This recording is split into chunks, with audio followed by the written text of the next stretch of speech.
YouTube Francs, hope you guys have been enjoying exploring Sumeru. 3.0 has brought 5 new craftable weapon options for each weapon type. I went over these on stream before the 3.0 update in a scuffed fashion, but I thought it had some useful information to share for you guys. Also, went into a bit more detail on the new Hunter's Path in the beginning, so feel free to skip forward if you only care about the craftables. Enjoy the video. But before we continue, you guys remember Xlice, right? Well, huge news. They're adding a brand new Esper to the game, Gaius, which you may know him more commonly as Zeus. That's right, the King of Gods is now playable and he looks super fun to play. His experience as an Esper certainly shows. Using his ability to control the power of thunder, Gaius makes for an extremely strong DPS Esper with a variety of great moves.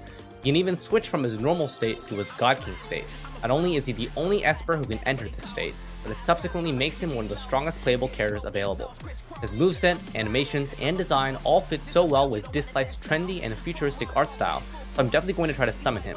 He's going to be a beast in so many different teams, plus I bet he's strong in PvP as well. With a vertical screen orientation, classic turn-based combat system, plus some auto-battling features, Xlice continues to be one of the most relaxing and fun mobile gaming experiences out there.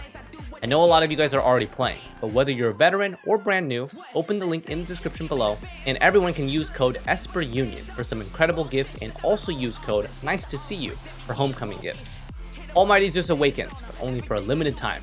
So download Xlice now on the App Store or Google Play using the link in the description below or the pinned comment. Now, back to the video. Alright, what are we looking at? New weapon overview. Alright, chat, time to pretend like I definitely haven't seen this weapon before. Wow, chat, this weapon looks great. Hunter's Path. Gain 12% all elemental damage bonus. It has 44.1 crit rate like Jade Cutter. Its base attack is 542, same as Jade Cutter. Obtain the Tireless Hunt effect after hitting an opponent with a charge attack. This effect increases your charge attack damage by 160% of elemental mastery. Oh, interesting. This effect will be removed after 12 charge attacks or 10 seconds. Only one instance can be gained every 12 seconds. Wow. Chat, what a crazy bow. So, let's go over this. Hoyoverse had to design a signature bow for Tighnari. That is correct. Now, you guys know that we have a bunch of bows already in the game, DPS wise. So, what did they have to do to make this one stronger and its signature? If you guys take a look, we have Thundering Pulse that even without the stack, you get attack percent and crit damage. Simulacra provides 88 crit damage here with a base attack, same base attack, and also has 20 to 40% general damage increase. You have Polar Star, granting a ton of crit rate, burst and skill damage by 24%, and an immense amount of attack, which Tighnari can easily proc, because he does use charge attack, elemental skill, and elemental burst, and you just need to fire an auto to get 4 stack. Almost bow is also great. So why is the new bow strong for him? Well, chat, it seems like Hoyoverse is starting to introduce more and more effects like they introduced with Yunjin and Shenhe, and that's exactly what this weapon does. It converts the active character's elemental mastery into an ammo buff. If you had 400 EM here, your charge attack damage would be increased by 640 flat. 640 flat scales with crit damage and scales with Dendro damage bonus and any other elemental damage bonus. So why is this stronger? Because it's specifically tailored to the immense amount of attacks that Tighnari has. Without saying too much, you guys will soon realize that Tighnari is a many attacker. As you guys know, Ganyu is a character that does immense amount of damage in one hit, right? You guys have seen Ganyu's do 300,000 damage with the bloom of her charge attack, right? She does a lot of damage in a small number of hits. Tighnari is going to be different than that. As you guys saw in the demo, his charge attack breaks up into 4 additional small attacks. Now, those small attacks probably have low multipliers. Low multiplier abilities gain a bigger boost off of ammo buffs because they don't relate to the attack of the character. So that's why this bow will be the strongest choice for Tighnari, but only his. Other characters that don't have multiple small attacks will not be able to make use of this bow well. Now, the question is Ganyu good with this bow? That will have to be done with some calculations, but I can say this. If you're going for a damage per screenshot build with Ganyu, this bow is going to be weaker. And the reason is because the flat bonus that you get from this bow is so small that you won't be able to notice it in a 300k charge attack. So basically what I'm saying is like, if you had a 400 elemental mastery Gan Yu, then her charge attack would be boosted by like 500 damage, which is nothing for her. She's able to do like 90,000 crit with melts and stuff. Tar tag, then quad scale. Well, that's a question. Does tar tag and his riptides have anything to do with his charge attack? Can you guys answer?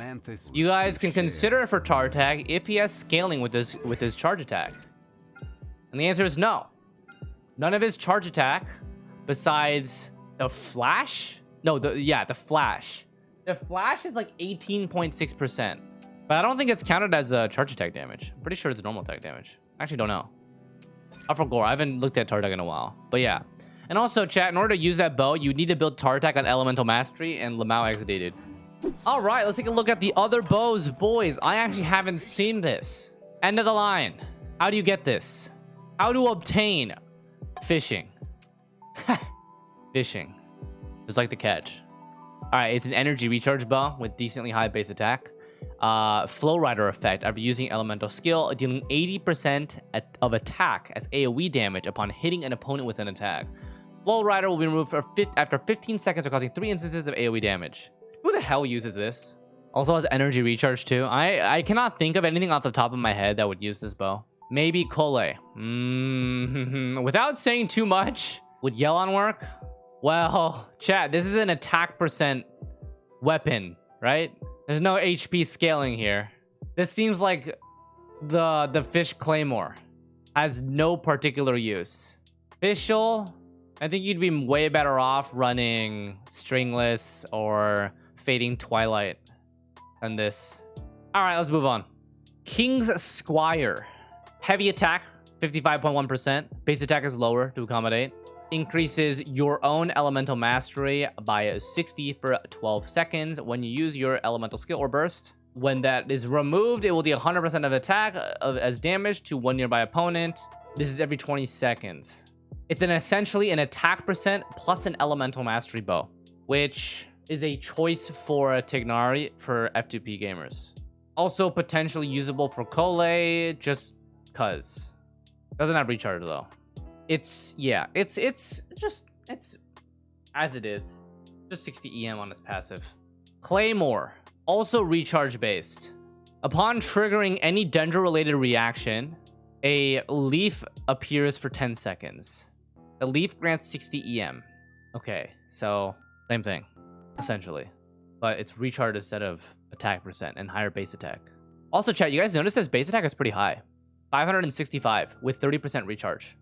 That's a pretty nice amount of base attack. That's actually more than Hunter Path at level 90. So some of these weapons are reaching a higher level, because in the previous case we would have like Alley Flash with high base attack, but it would have secondary. But 30% recharge is pretty good secondary. Might be for Dory. Let's see. Sapwood Blade, same thing, high base attack as well. Same exact thing as the Claymore. Catalyst, energy recharge, decent base attack, 24 EM while losing 5% attack. Max 5 stacks. So you sacrifice your attack for 120 EM. That's perfect for a non-TTDS Sucrose, because this also grants her recharge as well, which she typically would find hard to get due to substats and stuff. Any element. Actually, this weapon is good. This is probably the best one. Agree or not? If you think about the design of characters in Sumeru, a lot of the characters in Sumeru will likely be more elemental mastery focused than attack percent, especially if they're support based. And 45.9% recharge is an excellent amount that you can kind of ignore it from substats. Like, you'll start from a base of 145.9, and that feels pretty good. And then the weapon gives you a free 120 EM. So it's 120 EM plus 45.9% recharge, which is better than what a lot of weapons would give. Yeah, it's not bad. All right, what about this polearm? It is a Xiangling weapon, but is it better than other choices? No. Maybe at R5. No, I can't see it being better. Dragon's Bane is still better. However, it does have high base attack. It does have really good base attack. At R5, It'd have 32% attack, probably. For Hu Tao, not terrible. Good base attack means that she can convert more of her HP. Oh, no, you're totally right. Actually, this polearmor is not bad. The leaf can probably be picked up by another character. Oh, these weapons all grant EM if picked up. So it doesn't have to be for the character. It can be strictly a buff for your active character. So that actually makes it a lot better because it's more of a buffing. Same with the claymore. Okay, that's actually a lot better then. Yeah, these are support weapons. That's cool. So the Squire bow is selfish. Claymore is supportive. Sword is supportive. Catalyst is selfish, and polearm is supportive. Okay, actually, chat, these EM support weapons are pretty good for reaction comps because, as you guys know, the first 100 EM you grant a character is the most valuable EM. Like, the less EM your team has, the more valuable this minor buff is. It's the highest, like, reactionary boost to your damage if it's below 100. Once it's 300, it starts to taper off pretty heavily, so you should always cap at 300. Unless you are a swirler or a burner or a transferer, right? They are support weapons, but need to be played with a Dendro character, which is bad in my opinion. I wouldn't say it's bad, because the whole next year we're going to be incentivized to play Dendro in every Abyss comp. I wouldn't say it's bad. It's future-proof for 1 year. After that, it might be less valuable. But right now, it's totally fine. But I don't want to play Tignari. That's fine. You can actually still bounce around with Kole. If you don't want to play Kole, that's fine too. You can just wait until other Dendro characters that you want or something. I don't know.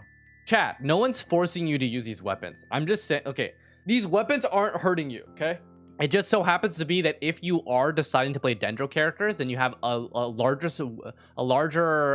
roster of supportive weapons to be able to use. That's all. It's fine. Just pretend like you've been playing normally the whole time. You'll still 36 star and stuff. Okay, I'm kind of interested because 60 elemental mastery is not a small amount, right? So in my opinion, Fishbow is a haha XD moment. I don't think anyone's gonna use this garbage. I'm not gonna cap, dude. Hunter's Bath is Tignari's signature weapon, and it's really only tailored for him. King Squire is a selfish bow for 60 EM and a little bit of this attack percent thing. It's an F2P option probably for Tignari. Might be usable on Kole. Claymore is supportive and does grant recharge a secondary stat with high base attack as well, granting 60 EM. Possible Dory weapon. Sapwood Blade. I can see this being used on Bennett. It does have very high... Oh, that's actually a good option. For burning Bennett team comps, it does have high base attack. 565 is very high. It does have an extra little bit amount of recharge and grants a 60 elemental mastery to any person who collects on your team.